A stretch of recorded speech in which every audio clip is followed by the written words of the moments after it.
This is the tale of Sir Topaz. The prologue. When said was this miracle every man, as sober was that wonder was to see. Till that our host to Japan he began, and then at erst he looked upon me, and saith thus, What man art thou? Thou lookest as thou wouldst find an hare, for ever on the ground I see thee stare. Approach near, and look up merrily. Now wear you, sirs, and let this man have place. He in the waist is shapen as well as I. This were a puppet in an armed embrace. For any woman small and fair of face, he seemeth elvish by his countenance, for unto no wight doth he dalliance.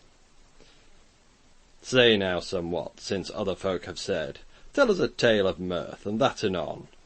Host, quoth I, be not evil apaid, for other tales certes can I none. Out of a rhyme I learned yore agone. Yea, that is good, quoth he. Now shall we hear some dainty thing, methinketh, by thy cheer? The tale, the first fit. Listen, lordings, in good intent, and I will tell you verament of mirth and of solace. All of a knight was fair and gent, in battle and in tournament. His name was Sir Topaz. He born he was in far country, in Flanders all beyond the sea, at Popering in the place. His father was a man full free, and lord he was of that country, as it was God's grace. Sir Topaz was a doughty swain, white was his face as pandemain, his lips red as rose. His road is like scarlet in grain, and I tell you in good certain, he had a seemly nose. His hair, his beard was like saffroon, that to his girdle reached a doon, his shoes of corduroy. Of Bruges were his hosen brown, his robe was of Sillertown, that cost a many a Jane. He could hunt at the wild deer, and ride on hawking for revere, with grey goshawk on hand. There too he was a good archer, of wrestling was there none his peer, where any ram should stand. Full many a maiden bright in bower, they mourned for him paramour, when there were better sleep. But he was chaste and no lecher, and sweet as is the bramble flower that beareth the red heap.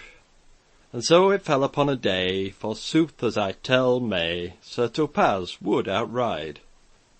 He worth upon his steed grey, and in his hand a lance gay, a long sword by his side.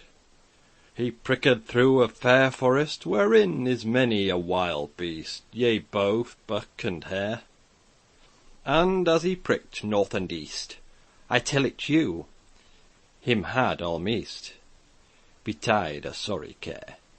There sprang herbs, great and small, the licorice and the setterwall, and many a clove gilofra, and nutmeg to put in ale, whether it be moist or stale, or for to lay in coffer. The bird sang, it is no jay, that spare her can the popinjay, that joy it was to hear. The throstle cock made eke his lay, the wood dove upon the spray, she sang full loud and clear.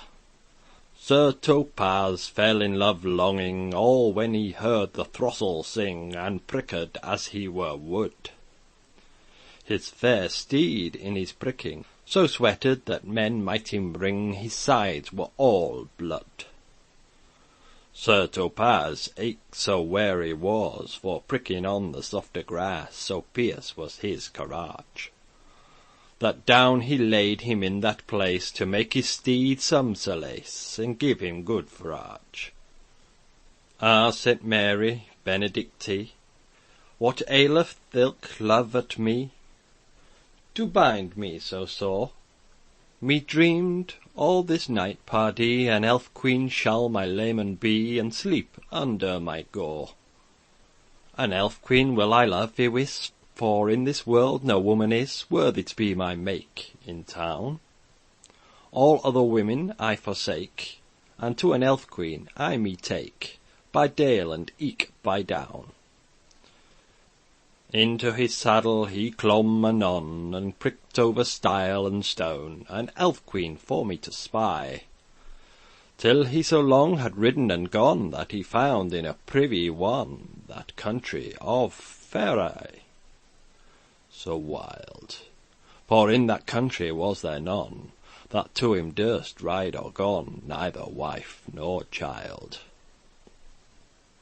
Till that there came a great giant, whose name was the Oliphant, a perilous man of deed.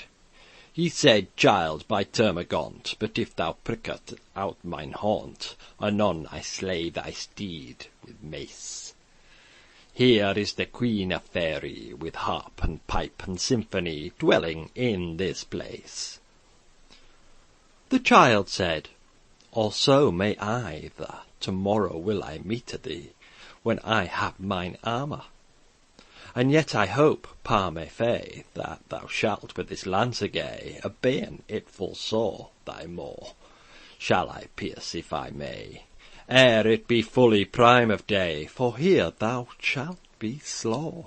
Sir Topaz drew back full fast, this giant at him stones cast, out of a Falstaff sling, but fair escaped child Topaz, and all it was through God's grace, and through his fair bearing.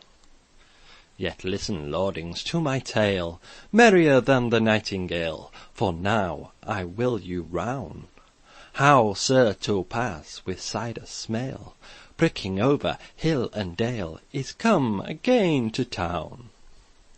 His merry men commanded he to make him both game and glee, for needest must he fight with the giant with heades three, for paramour and jollity of one that shone full bright.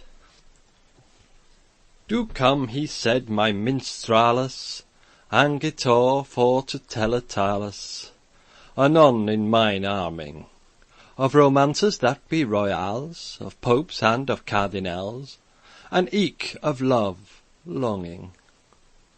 They fetched him first the sweete wine, and mead eke in a masseline, and royal spicery, of gingerbread that was full fine, and licorice and eke cumine, with sugar that is tree. He did next his white layer, of cloth and of lake fine and clear, a breech and eke a shirt, and next his shirt and hacketon, and over that an habergeon for piercing of his heart, and over that a fine hauberk was all he wrought of Jew's work, full strong it was of plate, and over that his coat armour, as white as is the lily flower, in which he would debate.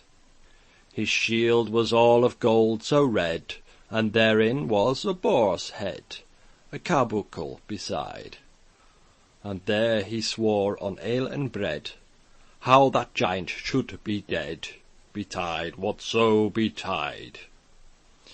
His jambo were of curberly, his sword sheath of ivory, his helm of latoon bright, his saddle was of rule bone, his bridle as the sun shone, or as the moonlight. His spear was a fine cypress, that bodeth war and nothing peace, the head full sharp he ground. His steed was all a dapple grey, it went an amble in the way, full softly and round in land. Lo, lordes mine, here is a fit, if ye will any more of it, to tell it I will fand. The second fit. Now hold your mouth for charity, both knight and lady free, and hearken to my spell, of battle and of chivalry, of ladies' love and druery, anon I will you tell. Men speak of romances of price, of horn child and of appetice, of Bevis and Sir Guy, of Sir Libeau and plain Demour, but Sir Topaz he bears the flower of royal chivalry. His good steed he all bestrode, and forth upon his way he glode, as sparkle out of brand. Upon his crest he bare a tower, and therein stick a lily flower, God shield his course from shand. And for he was a knight and trous, he would sleepen in none house, but liggen in his hood. His brighte helm was his wanger, and by him baited his destre, of herbs fine and good. Himself drank water of the well, as did the knight Sir Percivale, so worthy under weed, till on a day. End of the tale of Sir Topaz.